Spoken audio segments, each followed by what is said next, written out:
Set है और यही क्वेश्चंस रिपीट होकर के आएंगे, आते रहे हैं। उसका रीजन ये है कि सिलेबस चेंज नहीं होता। तो ये बफरिंग का पता नहीं आजकल क्या प्रॉब्लम है, ये भी आपका रिजॉल्व हो जाएगा होपफुली कल परसों में। देखिएगा क्वेश्चन नंबर 1 है, one of the major objectives of reading.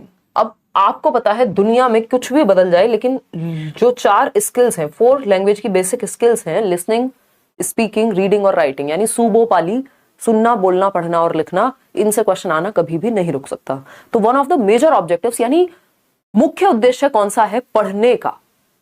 First है रीड फ्लुएंटली, यानी धारा प्रवाहिता के साथ आप पढ़ सकें एकदम फ्लुएंटली, बिना रुके, बिना अटके, बिना आ ऊ ट करे।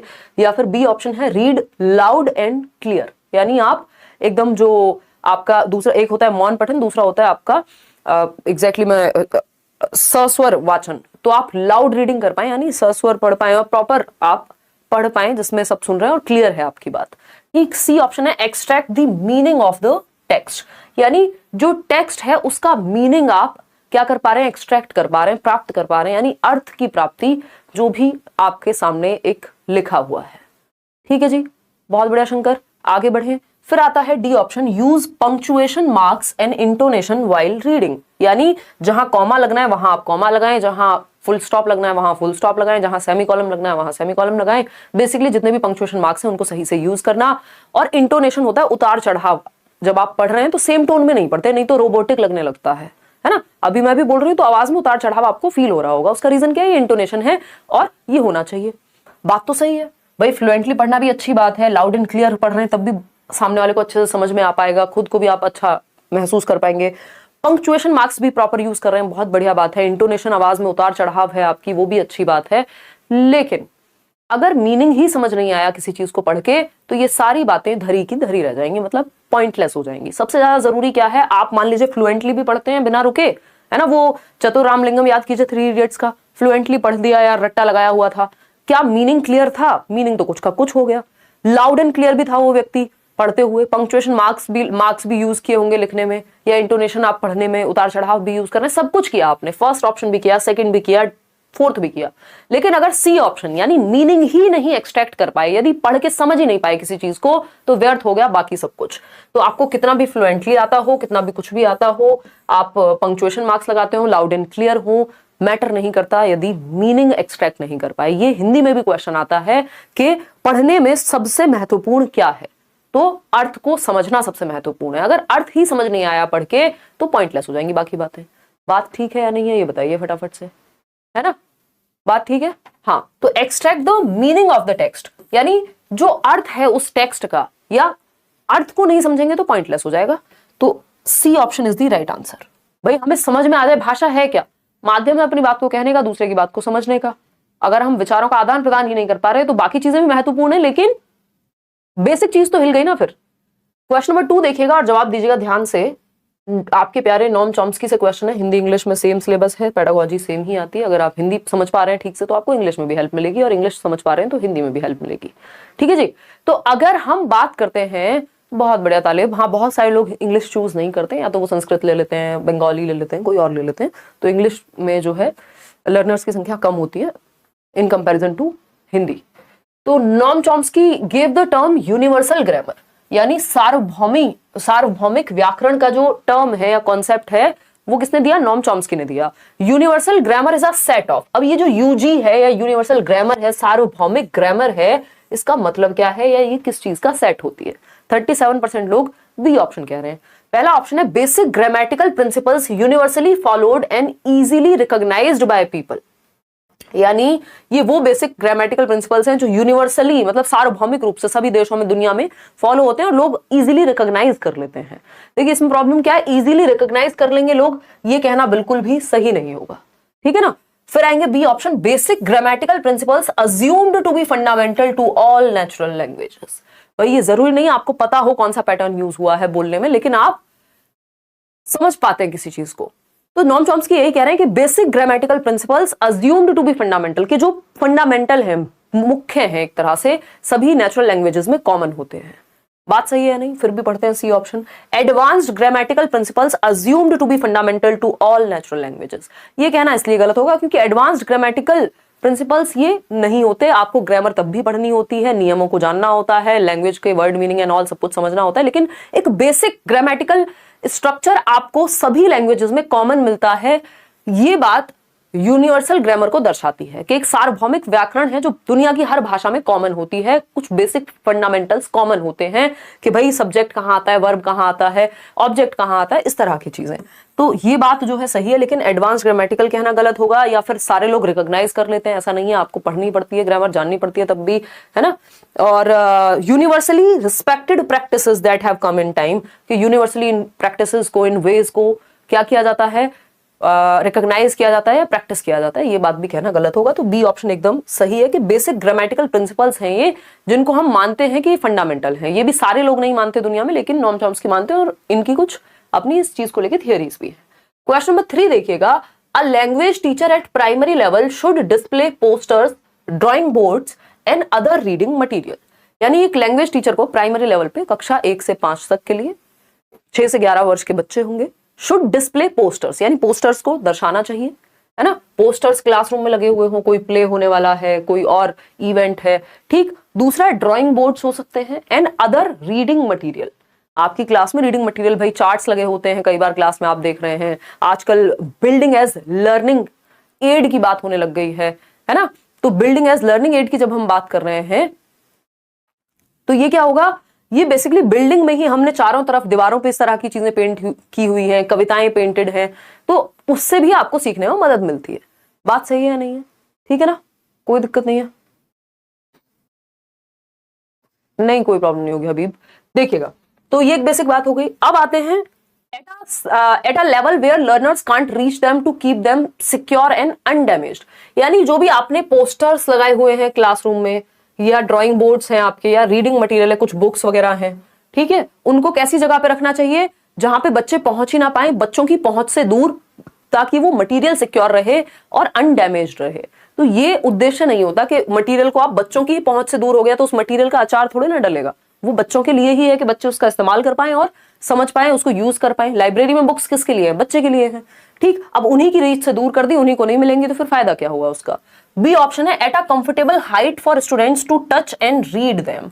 यानी एक ऐसी हाइट पे कॉर्नर होना चाहिए आपकी क्लासरूम में या लाइब्रेरी में, जहां पे भी मटेरियल रखा गया है, कि वो कंफर्टेबल हो बच्चे के टच करने तक पहुंचने के लिए, उसको या पढ़ने के लिए, बच्चा वहां तक एक्सेस कर पाए उसको। बात एकदम सही है, B option is the right answer. C option है outside the classroom on bulletin boards. यानी जो बुलेटिन बोर्ड्स नहीं लगे रहते कि आज ये है, फलाना है, स्कूल में ठिकाना है, तो उनके पास रख दो बाहर, क्लासरूम से दूर ले जा करके। भाई क्लासरूम में होना चाहिए, है ना, क्लासरूम में होना चाहिए, बच्चों की रीच में होना चाहिए, ठीक है ना। बी एड कर लो केशव, अगर कोई समस्या नहीं है, ऑप्शंस ज्यादा खुल जाएंगे आपके पास, ठीक है ना, बीटीसी की बजाय। अगर आपको लगता है सिर्फ प्राइमरी के लिए आपको एलिजिबल रहना है तो आप बीटीसी में जा सकते हो। Outside the classroom, but eventually BEd ही काम आने वाला है सब जगह। Outside the classroom on bulletin boards नहीं। डी ऑप्शन है in the library where learners may visit and explore the material. बिल्कुल लाइब्रेरी में रख लो, लेकिन बात हो रही है लैंग्वेज टीचर की, बात हो रही है तो लैंग्वेज टीचर के लिए पोस्टर्स भी जरूरी है, ड्राइंग बोर्ड्स भी जरूरी है, रीडिंग मटेरियल भी जरूरी है, तो क्लासरूम में ही होने चाहिए, लेकिन एक ऐसी कंफर्टेबल जगह पर जहां पे भी हो, लेकिन वो कंफर्टेबल हाइट पे हो ताकि बच्चे पहुंच पाए। तो B option is the better option अगर हम चारों ऑप्शंस में से देखें तो। क्वेश्चन नंबर 4 देखिएगा एक बार। टू इंप्लीमेंट FLN, जो foundational literacy and numeracy mission है, जिसको हम बात कर रहे हैं आपकी नेशनल एजुकेशन पॉलिसी में भी, NCF भी बात कर रहा है 2023 में। तो to implement the FLN mission successfully it is important to. अगर हम चाहते हैं कि FLN मिशन जो है सक्सेसफुली इंप्लीमेंट हो जाए तो हमें क्या करना चाहिए। पहला ऑप्शन है introduce English from pre school, यानी इंग्लिश को लगा दो प्री स्कूल के टाइम से। प्री स्कूल बोले तो ये 3 से 6 वर्ष, जो early childhood care education, anganwadi और बाल वाटिका वाला जो समय है, एकदम खराब बात हो जाएगी। फिर आता है make the child assessment friendly by regularly organising class test, यानी रोज क्लास टेस्ट लो छोटे बच्चों के लिए, जो फाउंडेशनल लिटरेसी न्यूमरेसी के एक बेसिक उनको पढ़ना आ जाए, लिखना आ जाए, बेसिक कैलकुलेशन आ जाए, उसके लिए उनके रोज टेस्ट लोगे, असेसमेंट फ्रेंडली बना दोगे जी नहीं। Make use of the languages that are familiar to learners, यानी उन भाषाओं का प्रयोग करेंगे जो बच्चे के लिए परिचित हैं। बच्चा जो उसकी मदर टंग है या जिन भाषाओं को वो समझ पाता है उसका इस्तेमाल करेंगे, उसको basic foundational literacy and numeracy सिखाने के लिए। चाहे वो गणित पढ़ा रहे हो तब भी उसकी मातृभाषा में पढ़ा सकते हैं, चाहे वो अंग्रेजी हो तो मातृभाषा का सहारा ले सकते हैं, ठीक है ना। तो change the medium of instruction to English medium. ये बात एकदम गड़बड़ है। Foundational literacy and numeracy mission जो है आपका, ये क्या कहता है, 3 से 9 वर्ष की उम्र के बच्चे को basic reading writing arithmetical skills आनी चाहिए, है ना। ऐसा ना हो कक्षा 3 तक, बाय क्लास 3 जब बच्चा क्लास 3 में पहुंच रहा है या क्लास 3 से बाहर निकलेगा तो उसको पढ़ना लिखना और बेसिक कैलकुलेशन आनी चाहिए। ये मिशन है। तो C option is the right answer. इसके लिए आप मातृभाषा का या फैमिलियर लैंग्वेजेस का लर्नर्स की यूज कर सकते हैं। क्वेश्चन नंबर 5 देखिएगा एक बार। ये क्या कहता है भाई, गीतिका लिव्स इन बिहार। गीतिका एक बच्ची है जो कि बिहार में रहती है। सिर्फ 15 क्वेश्चन करेंगे आज। Geetika lives in Bihar and she came to Delhi with her father. अपने पिताजी के साथ दिल्ली आ जाती है। वो बिहार की बच्ची है। आप में से कुछ लोगों के साथ हुआ होगा ऐसा, कभी कॉलेज में आए होंगे पढ़ने, कुछ स्कूल में आए होंगे, कुछ आएंगे या whatever. She joins your class and speaks Maithili. अब वो क्लास में ज्वाइन करती है आपके, जो कि एक टीचर है, उनकी क्लास में आती है बच्ची, बिहार से आई है, दिल्ली आ गई है फादर के साथ पढ़ने के लिए, मैथिली में बात करती है जो बिहार की एक भाषा हो गई, जो वहां की लोकल लैंग्वेज कोई एक हुई। एज अ टीचर अब आपको क्या करना चाहिए? बच्चे को तो मैथिली आती है, अब दिल्ली आ जाने से ऐसा थोड़ी है कि उसको यहाँ की भाषाएं तुरंत आ गई हैं। क्या करेंगे बताइए? 4 ऑप्शंस आपके सामने हैं। 75% लोग बी कह रहे हैं। बहुत ही बढ़िया। लेट्स सी क्या जवाब आप दे पाते हैं, फिर जाकर के हम बढ़ेंगे आगे। ठीक है जी, तो समझते हैं कहानी क्या है। अगर हम देखें बी ऑप्शन 80% लोग कह पा रहे हैं। You will ask her to mingle with the classmates and try to catch up with the work done so far in the class। यानी आप कहोगे बच्चों को बेटा कैचअप करो, चलो बाकी बच्चों के साथ फटाफट अपना काम निपटाओ, कॉपी बनाओ, ये करो। ये होता तो है बट होना नहीं चाहिए, ये सही तरीका नहीं है। You will talk with her informally and accept her Maithili language so that she may feel comfortable in the new settings। यही बात हमारी नेशनल एजुकेशन पॉलिसी भी कह रही है, यही बात एनसीएफ भी कह रहा है, ये बात कोठारी आयोग से चली आ रही थी कि बच्चे की मदर टंग में आप उसको पढ़ाने की कोशिश कीजिए। अभी वो चीज ये हुई है कि हम चाह रहे हैं एलिमेंट्री लेवल क्या, हायर एजुकेशन भी अगर मदर टंग में हो जाए तो बड़ा बढ़िया।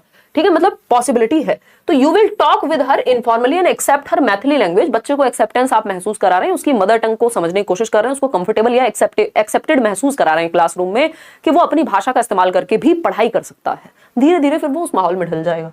सी ऑप्शन है, you will speak with her in Hindi as that is the medium of instruction in your school. जो स्कूल का मीडियम है उसमें ही बात करेंगे। ये किसने कह दिया भाई? बच्चों को हिंदी आती नहीं है, आप हिंदी में बात कर रहे हैं, तो वो संभावना मतलब वहां पे मर जाएगी कहीं ना कहीं, वो विकसित नहीं हो पाएगी। जो बच्चा बहुत कुछ सीख सकता था शायद वो लैंग्वेज बैरियर बन जाएगा। You will give her maximum practice in Hindi writing as she needs to learn it. जबरदस्ती बच्चे को हिंदी में प्रैक्टिस करने को दे देंगे, जबकि मुख्य यहाँ पे क्या होना चाहिए उद्देश्य, कि बच्चा अपनी मदर टंग में, अपनी मातृभाषा में, जो भी भाषा उसको आती है उसमें ज्यादा बेहतर सीख पाता है। ये रिसर्च कहती है। ठीक है ना, तो यही बात आपकी नेशनल एजुकेशन पॉलिसी कहती है। 3 लैंग्वेज फॉर्मूला कहता है कि बच्चे को आप मदर टंग में सिखाइए, स्पेशली प्राइमरी लेवल पे, और उसके बाद भी एलिमेंट्री या जब तक पॉसिबल हो तो हम सिखा पाए। तो B option is the right answer over here. आगे बढ़ेंगे, क्वेश्चन नंबर 6 देखिएगा, which is not a part of portfolio. अब ये क्वेश्चन आपको सीडीपी में भी पूछा जा सकता है, ये क्वेश्चन ईवीएस में भी आ सकता है, ये मैथ्स पेडागोजी में भी आ सकता है। इसीलिए पेडागोजी आपस में जुड़ी हुई है सारे सब्जेक्ट की, स्पेशली सीडीपी से डायरेक्टली कनेक्टेड है। बताइएगा एक बार, नहीं टफ नहीं लग सकती। आज तो इतनी ईजी है इंग्लिश कि आपको हिंदी में दिक्कत हो रही होगी, लेकिन अगर आप समझेंगे, क्योंकि मैं पूरा कुछ ट्रांसलेट करके आपके साथ चल रही हूं, ऐसा नहीं होगा कि आपको दिक्कत ज्यादा हो, है ना। पहले से नहीं मान लेना है कि मुश्किल है, मुश्किल है। ठीक बात है, इतनी बात क्लियर है या नहीं? चलें आगे बढ़ें। बताओ पोर्टफोलियो में क्या इंक्लूड नहीं होगा? अगर ये सीडीपी का भी क्वेश्चन होता तब भी तो आप करते। पोर्टफोलियो असेसमेंट का एक तरीका है, ठीक है ना। बात क्या है, आकलन का एक तरीका है पोर्टफोलियो। तो अगर हम यहाँ बात करते हैं पोर्टफोलियो की, तो पोर्टफोलियो में क्या इंक्लूड नहीं होगा? Not a part. ड्राइंग्स बच्चे ने जो भी स्पेशल किया होता है वो तो होता है पोर्टफोलियो में। पोर्टफोलियो कैसा है, जैसे लोग मॉडलिंग के लिए जाते हैं तो अच्छे अच्छे फोटो खिंचवाएंगे, या वो जो आपकी शादी की एल्बम होती है जिन लोगों की हुई है या माँ बाप की देखी होगी, वो एक तरह का पोर्टफोलियो है कि उसमें आपके विशेष विशेष चीजें जो है, या एक फोटोज मतलब डेटा है उसमें रिकॉर्डेड फॉर्म में। तो ड्राइंग्स बच्चे की बिल्कुल हो सकती है पोर्टफोलियो में, एक फाइल में, एक फाइल का हिस्सा। वर्कशीट्स की जब हम बात कर रहे हैं तो वर्कशीट्स हो सकती है बच्चे ने जो भी स्पेशल काम किया, किसी दिन उसको ज्यादा अच्छे नंबर मिले, कोई अच्छा एस्से लिखा, तो वो भी एक डॉक्यूमेंट है। जो पोर्टफोलियो एक तरह की फाइल है जिसमें आपका सारा कलेक्टेड वर्क जो है बच्चे का वो होगा। क्लासरूम डिस्कशन, इसको कैसे रखोगे? पॉसिबल है इसको रख पाना? कैसे रखोगे, है ना भाई। क्लासरूम वर्क को नोट नहीं देखा इसलिए गलत हुआ है, हाँ ऐसा होगा और पेपर में, इस चक्कर में कई नंबर जाते हैं। क्लासरूम डिस्कशन को एक फाइल में कैसे सजाओगे, है ना। अब ये अपनी मर्जी से मत कहने लग जाना किसी बच्चे को इतने नंबर दिए क्लासरूम डिस्कशन में और फिर उसके बाद हमने उसको फाइल में रख दिया। ज्यादा नहीं सोचना है जरूरत से। जो हमारे सामने सीधा सीधा डेटा है ड्राइंग का, वर्कशीट का, फोटोग्राफ्स का, इनको आप आसानी से, फोटोग्राफ तो होते ही हैं पोर्टफोलियो में, ठीक है ना। तो ये सब आप लिख सकते हो, कोई सर्टिफिकेट लगा सकते हो बच्चे की जो भी विशेष काम उसने जो भी किए। क्लासरूम डिस्कशन को कैसे रखोगे, तो सी ऑप्शन इज बेटर, हम ये कह सकते हैं। बाकी 3 ऑप्शन से बिल्कुल अलग है। यहाँ पे मुश्किल होगी कि बच्चे ने क्लासरूम में क्या डिस्कशन हुआ था उसको आपने रख दिया एक फाइल में, पॉसिबिलिटी कम है इसकी। क्वेश्चन नंबर 7 देखिएगा, in a good dash all sentences work together to support the main idea. यानी एक अच्छे किस में, पैराग्राफ में, ड्राफ्ट में, पैराफ्रेज में, एडिटिंग में, सारे सेंटेंसेस जो हैं वो एक साथ काम करते हैं एक मेन आइडिया को सपोर्ट करने के लिए, एक मेन आइडिया को सपोर्ट करने के लिए। यानी मान लीजिए यहां पे मैंने कुछ लिखा हुआ है पानी की तंगी के बारे में, पॉल्यूशन को बढ़ते पॉल्यूशन के बारे में, या कोई भी एक मुद्दा हो सकता है डाउरी यानी दहेज के बारे में कुछ लिखा हुआ है। अब इसमें जितने भी सेंटेंसेस हैं वो क्या कर रहे होंगे, सपोर्ट कर रहे होंगे एक मेन आइडिया को। क्या होगा वो मेन आइडिया, पॉल्यूशन हो सकता है, डाउरी हो सकता है, कुछ और हो सकता है, प्रदूषण पे है मान लीजिए, क्या होगा अभी इतना तो आप समझ गए होंगे ना। एक पैराग्राफ होगा, भाई आप एक पैराग्राफ पढ़ते हैं तो वो किसी एक चीज के बारे में तो बात कर रहा होगा एटलीस्ट। ऐसा थोड़ी है कि एक लाइन ये एक लाइन वो, फिर तो वो पैराग्राफ ही नहीं बन पाएगा क्योंकि कोहेरेंट नहीं है। कोहेरेंट मतलब जुड़ नहीं पा रहा है कोई मेन आइडिया से। तो पैराग्राफ में ऐसा होता है, एक अच्छा पैराग्राफ क्या है, उसके सारे सेंटेंसेस सपोर्ट करते हैं मेन आइडिया को। ड्राफ्ट तो आपने किसी चीज के बारे में बनाया है, फिर अभी वो फाइनली नहीं है, तो ड्राफ्ट की बात यहाँ पे नहीं चल रही है। पैराफ्रेज होता है अपने शब्दों में लिख दिया किसी बात को या कह दिया। एडिटिंग में तो आप कुछ वर्ड्स जो काम के नहीं होंगे उनको हटाएंगे या कुछ जो भी चेंजेस लाने हैं, तो आपको पढ़ के समझना होगा बात किसके बारे में हो रही है। ये मत कहिए कि ये हो सकता है या नहीं, सब कुछ हो सकता है, फिर तो सारे ऑप्शन सही मान लो फिर तो। लेकिन हमें बेस्ट ऑप्शन चूज करना होता है या फिर ऐसा ऑप्शन जो बाकियों को अपने अंदर समाहित कर ले। तो पैराग्राफ अगर देखा जाए तो उस बाकियों को अपने अंदर कहीं ना कहीं समाहित कर भी रहा है, लेकिन वो मैटर नहीं करता है। यहाँ पैराग्राफ किसी एक मुख्य आइडिया की ओर प्रस्तुत होता है, चाहे आप न्यूज़पेपर में कोई आर्टिकल पढ़ रहे हो उसके अंदर कोई पैराग्राफ हो, आप बुक में पढ़ रहे हो कुछ, जो एक मेन आइडिया को सपोर्ट करेगा। क्वेश्चन नंबर 8 देखिएगा, ये क्या कहता है। Question number 8 says dash provides us with the cues to read between the lines. यानी क्या है जो हमें between the lines, between the lines क्या होती है, शब्दों के बीच में पढ़ना कहीं ना कहीं, मतलब बात का अर्थ जो कहीं और निकल के आ रहा है या इन बिटवीन क्या कहा जा रहा है उस चीज को समझ पाना, पीछे की बात को समझ पाना, एक तरह से ये कह सकते हैं हम। तो ये एक्सटेंसिव रीडिंग में होता है, रीड अलाउड में होता है जब आप सस्वर पठन करते हैं, बोल बोल के पढ़ते हैं, इंटेंसिव रीडिंग में या गाइडेड रीडिंग में। तो इसमें आप लोग खूब गड़बड़ कर रहे हैं, खूब गलतियां कर रहे हैं भर भर के। सी ऑप्शन 44% लोग सही जवाब दे रहे हैं, 32% लोग गलत जवाब दे रहे हैं। भाई रीड अलाउड का तो यहाँ चलो बनता ही नहीं है, ये दोनों ऑप्शन हमने ये दोनों हटा दिए। इंटेंसिव रीडिंग, ये अच्छी बात है कि ज्यादातर लोग सही जवाब दे पा रहे हैं। देखिए एक्सटेंसिव रीडिंग होती है प्लेजर के लिए, मजे के लिए, कोई नॉवल पढ़ रहे हैं है ना, कोई लव स्टोरी पढ़ रहे हैं, ऐसे ही कुछ भी पढ़ रहे हैं जो आपका मन कर रहा है, ये हो गई चाचा चौधरी पढ़ रहे हैं। एक्सटेंसिव रीडिंग हो गई कि आपका मन है, आप प्लेजर के लिए पढ़ रहे हैं, एक्सटेंडेड नॉलेज के लिए पढ़ रहे हैं।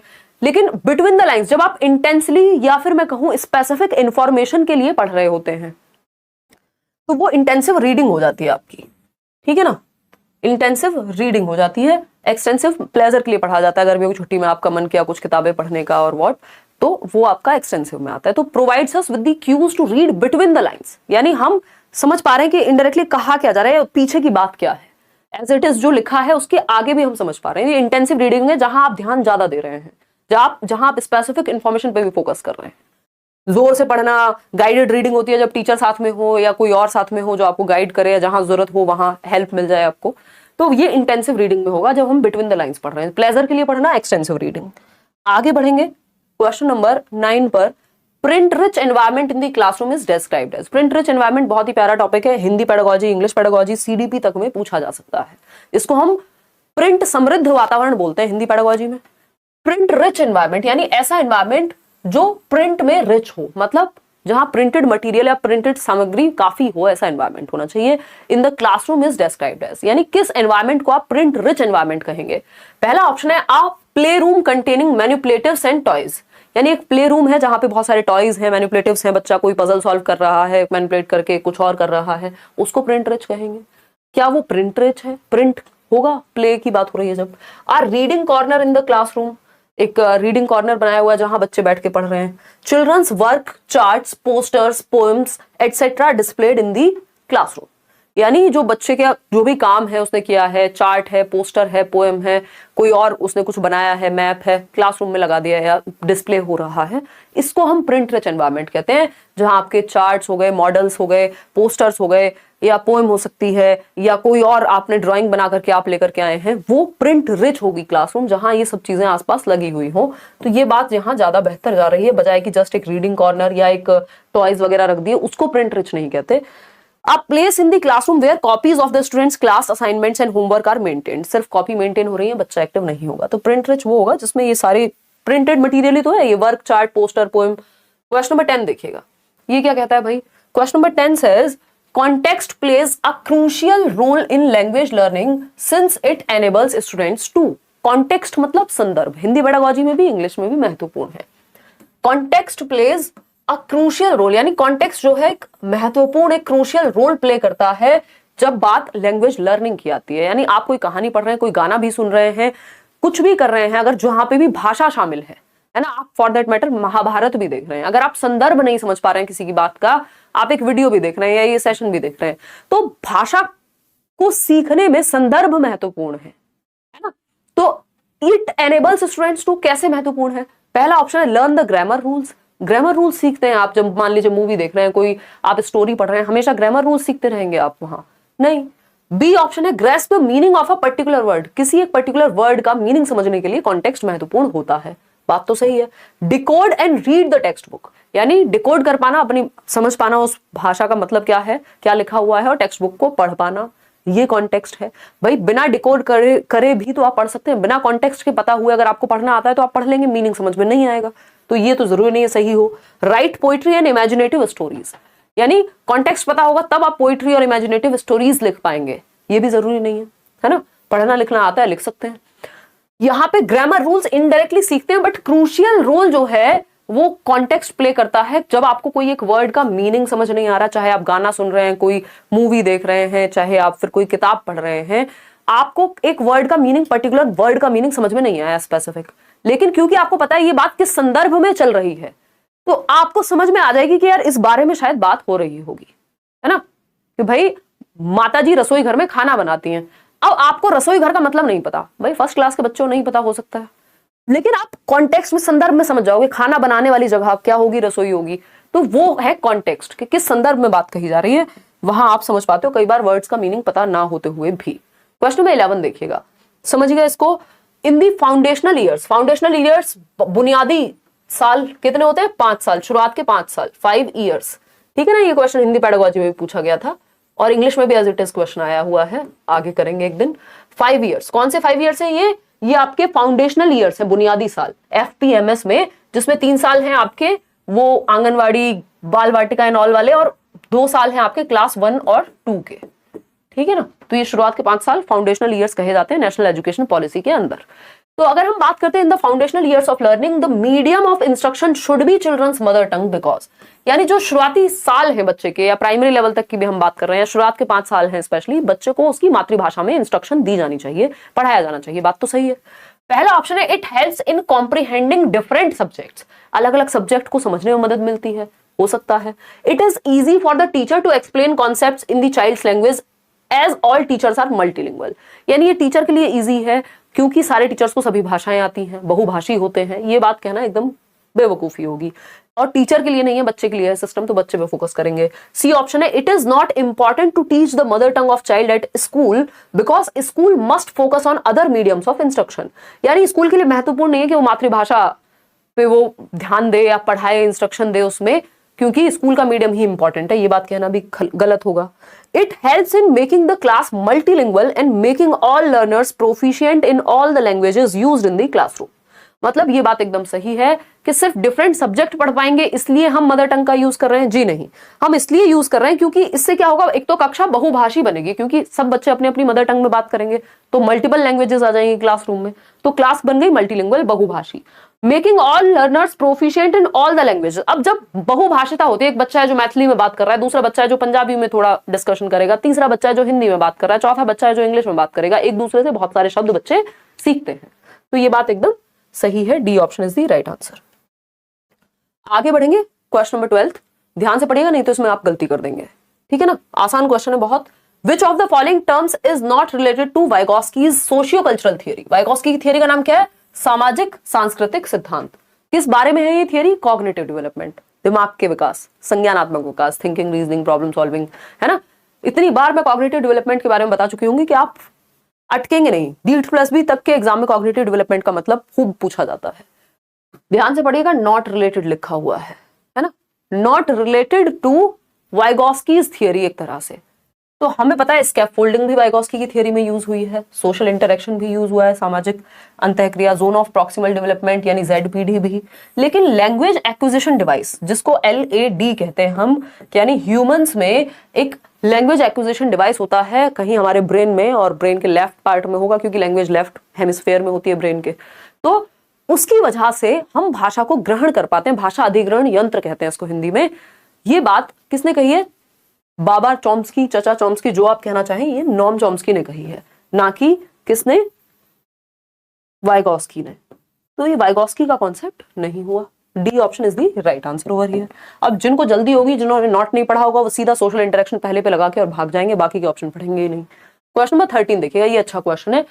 फोनेमिक अवेयरनेस रेफर्स टू, यानी फोनिक अवेयरनेस जो है वो किस बात को रेफर करती है? फोन जहां आ जाए समझ जाओ बात साउंड की हो रही है।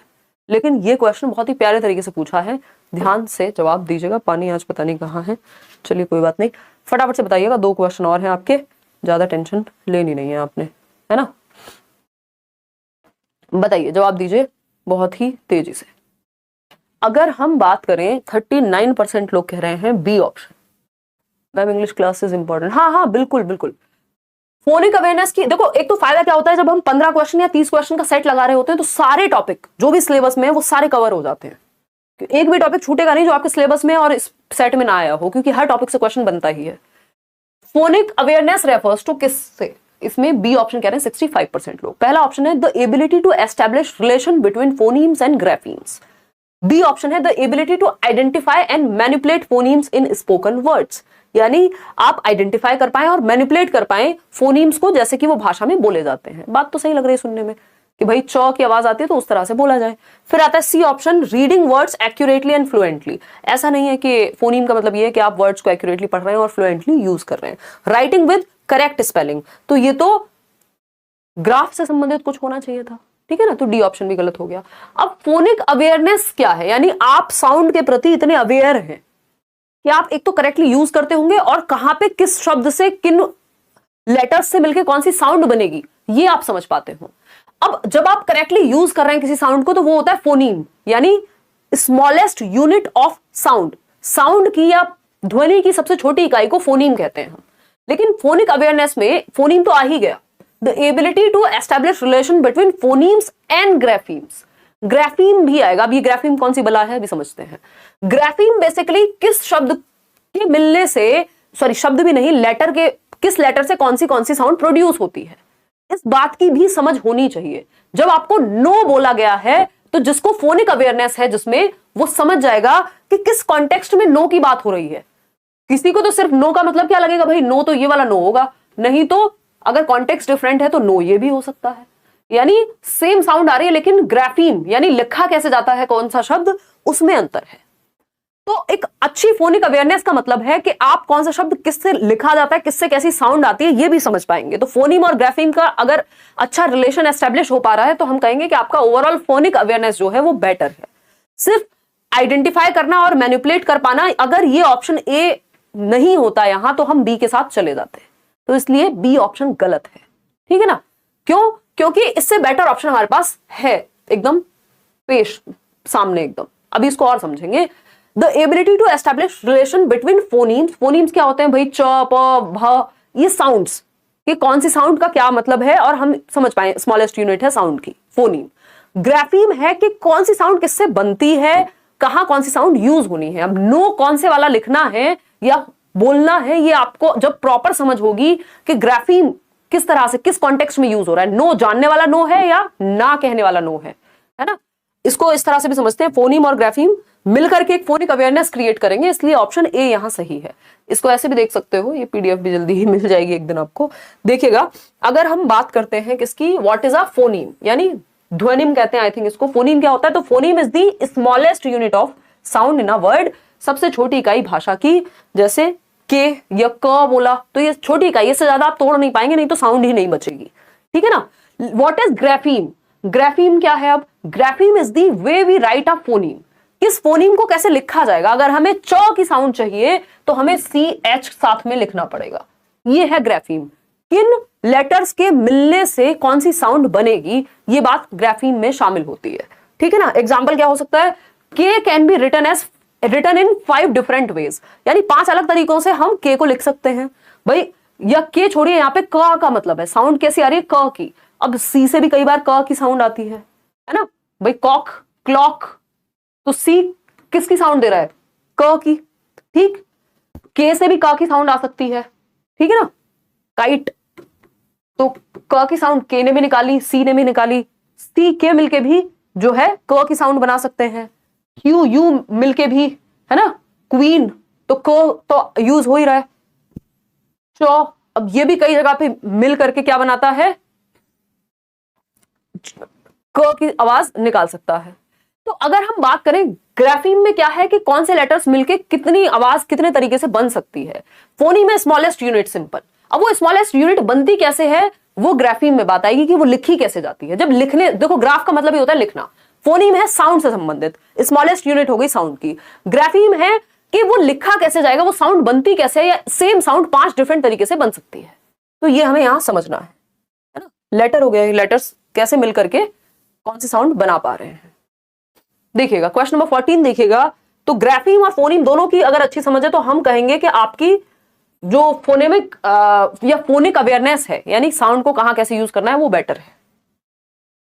क्वेश्चन नंबर 14 देखिए। देखो क्वेश्चन मुश्किल बनता है ऑप्शन से, क्वेश्चन खुद में मुश्किल नहीं होता कभी भी।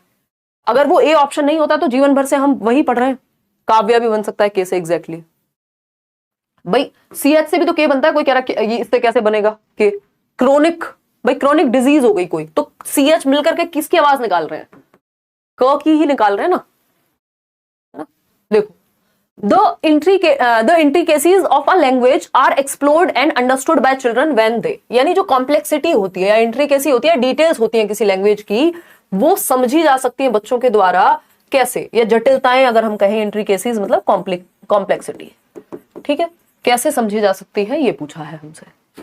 पहला ऑप्शन है ऑब्जर्व द टीचर माइन्यूटली, यानी जब आप टीचर को ऑब्जर्व करेंगे तो आप कॉम्प्लेक्सिटी समझ जाएंगे भाषा की। कैसे? मतलब टीचर की शक्ल पे लिखी है कॉम्प्लेक्सिटी क्या है? नहीं। Take part in decorating the bulletin board and enhancing print rich environment. भाई साहब जटिलता पूछ रहे हैं भाषा की, ये कह रहे हैं बुलेटिन बोर्ड को सजा दो जाके। सी ऑप्शन है engage in language skills in an integrated manner. जब जो लैंग्वेज की स्किल्स हैं, सुनना, बोलना, पढ़ना, लिखना, इन सब में जब आप इनको इंटीग्रेटेड फॉर्म में यानी जोड़ करके समझने की कोशिश करते हैं, प्रयास करते हैं, तब जाकर के आप भाषा की इंट्रिकेसीज को समझ पाते हैं।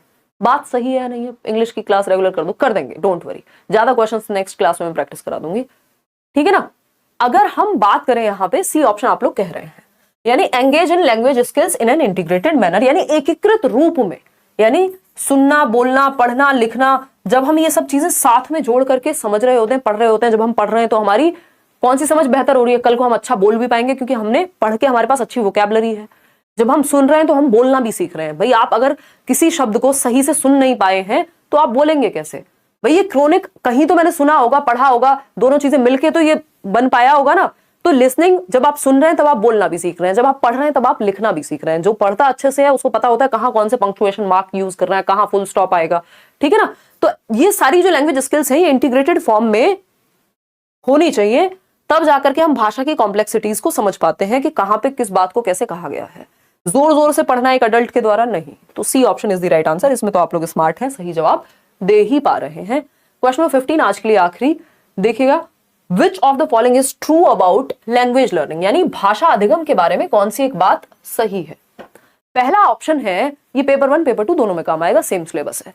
Development of proficiency in one language hinders development in other languages.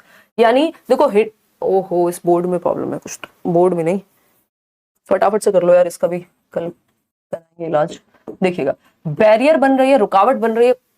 ओहो कोई एक भाषा रुकावट नहीं बनती लैंग्वेज लर्निंग में। अगर 2 भाषा या 1 से अधिक भाषा बच्चा सीख रहा है तो ये बात हमें पता होनी चाहिए।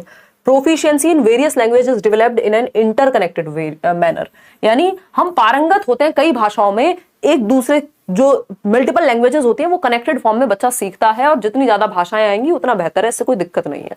सी ऑप्शन है, strong base of one's mother tongue makes it difficult to learn second language, यानी मदर टंग अच्छी होगी तो दूसरी भाषा में दिक्कत होगी, जबकि ये तो हेल्पफुल होगा। Learning through one's mother tongue for a prolonged period leaves no time to learn other languages, यानी अगर आपने ज्यादा लंबे समय तक मदर टंग में पढ़ाई की तो आप दूसरी भाषाएं कभी नहीं सीख पाएंगे, ये एकदम खराब बात हुई। तो B option is the right answer के प्रोफिशिएंसी इन वेरियस लैंग्वेजेस, यानी मल्टीपल भाषाओं में यदि आपको प्रोफिशिएंसी या पारंगत बनना है तो वो डेवलप कैसे होती है, इंटरकनेक्टेड मैनर में, कि आप एक भाषा से दूसरी भाषा के ज्ञान को जोड़ते हैं, उसको एसेट बनाते हैं। तो B option is the right answer, जो कि आप लोग जवाब दे भी पा रहे हैं। तो आउट ऑफ 15 कितने क्वेश्चंस आपके ठीक हुए? 10 से ऊपर आज क्वेश्चंस ठीक होने चाहिए। एकदम बैलेंस्ड जो है ये आपका सेट था। और इसके अलावा अगर आप बैचेस में एनरोल होने के इच्छुक हैं, बीपीएससी और सीटेट में एडमिशन अभी भी ओपन है, करियर विल ऐप आप डाउनलोड कर सकते हैं। लाइक शेयर सब्सक्राइब ना किया हो तो कर लीजिएगा। कल मिलेंगे, डिफरेंट सब्जेक्ट के साथ मिलेंगे रात को 9 बजे, है ना। और आउट ऑफ 15 क्वेश्चंस कितने आप ठीक कर पाए वो आप कमेंट्स में बताएंगे। इसके अलावा मैंने कमेंट सेक्शन में पिन कमेंट और जो डिस्क्रिप्शन बॉक्स है वहाँ लिंक आपको दिया हुआ है, टेलीग्राम चैनल पे भी लिंक दिया हुआ है 5 सब्जेक्ट के फ्री नोट्स, जिसमें से 3 सब्जेक्ट पेपर 1 में भी और पेपर 2 में भी कॉमन है, तो वो आप जरूर पढ़ लें। और साथ में प्रीवियस ईयर जो हम कर रहे हैं इतना कर लेंगे, पेपर नहीं रुकेगा, है ना। कितने लर्नर्स हैं लेट्स लर्न के जो 140+ स्कोर कर चुके हैं? आप इंटरव्यूज भी देखते हैं, सिर्फ फेंकने वाली बात नहीं है, जस्ट मैं कह दूं आप इंटरव्यूज में भी वो बात देख सकते हैं। चलिए आज के लिए इतना ही रखेंगे। 11, 15 में से 5, अच्छा राजेश इतनी बुरे हालात है। 10 out of 15, 11 out of 15 Alka, Kamlesh 12 out of 15, Anu 11 out of 15। चलिए आज के लिए फिर इतना ही रखते हैं। Thank you so much. कल मिलेंगे, ज्यादा क्वेश्चंस करेंगे और डिफरेंट सब्जेक्ट के क्वेश्चंस करेंगे, ठीक है। Take care.